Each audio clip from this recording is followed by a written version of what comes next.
अरे कहाँ जा रही हो? स्कूल छोड़ने जा रही हूँ, नीचे बस खड़ी है। अगर आज तुम्हारे चक्कर में मेरे बच्चे की बस लेट हुई ना, फिर तुम्हारी खैर नहीं। अरे तुम 2 मिनट रुको, मैं कपड़े पहन के मैं छोड़ आता हूँ। बस बस, तुम सिर्फ बातें ही करते हो, कोई काम टाइम से नहीं करते हो। बाय बेटा। 5 मिनट लेट होता नहीं हो कि चिल्लाने लग जाती है। अरे क्या हुआ, बस छूट गई क्या? अच्छा ठीक है, रुको कपड़े पहन लो, मैं छोड़ाऊंगा। अरे कपड़े क्यों उतार रही हो? बोला तो मैं छोड़ाऊंगा। तुमने इसकी बस की फीस भरी थी? भूल गया मैं। भूल गए तुम? अरे तुम्हें पता भी है, सबके सामने मेरी बेइज्जती हो गई। अरे उज्जी को बस में नहीं बैठा रहा था वो ड्राइवर, कह रहा था पहले फीस भरो उसके बाद बस में बैठाएंगे। तुमको तो अपनी इज्जत की जरा भी परवाह नहीं है, लेकिन मुझे पूरी सोसाइटी के सामने जलील होना पड़ा। वो मैं तुम्हें बताना भूल गया, इस महीने मेरी सैलरी नहीं आई। सोचा था परचेज कर लूंगा, लेकिन एडजस्ट ही नहीं हो पाया।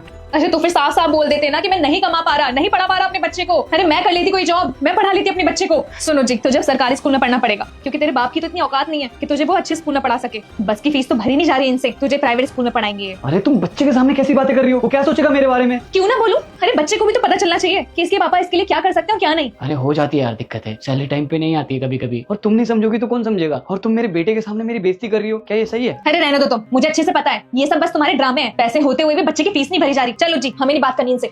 सुमन, सुमन मेरी बात तो सुनो।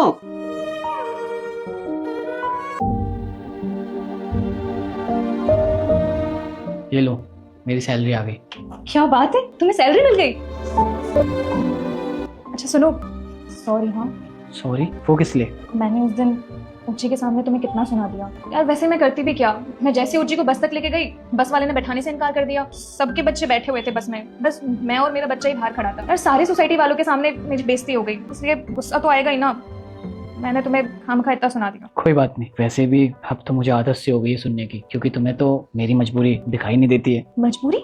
क्या कहा तुमने? मैं मजबूरी नहीं समझती तुम्हारी। रुस्तम, बाजार में 60 रुपए किलो अच्छे टमाटर मिलते हैं, लेकिन मैं उन्हें छोड़कर 30 रुपए किलो टमाटर छाटती हूँ। ये सब मैं क्यों करती हूँ? ताकि कुछ पैसे बचा सकूं। तुम मुझसे ये कह रहे कि मैं मजबूरी नहीं समझती तुम्हारी। रुस्तम, मैं हर परेशानी झेल सकती हूँ, लेकिन मैं नहीं चाहती कि मेरा बच्चा किसी भी परेशानी को झेले। अरे तो मैं चाहता हूँ क्या कि मेरा बच्चा ये सब झेले? अरे जब सैलरी नहीं मिली तो मैं क्या करूँ? अब चोरी करके तो लाऊंगा नहीं पैसे। रुस्तम, मैंने चोरी करने के लिए नहीं बोला, लेकिन जब तुम्हें पता था कि इस महीने तुम्हारी सैलरी नहीं आएगी, तो तुम्हें पैसों का इंतजाम करके रखना चाहिए था ना।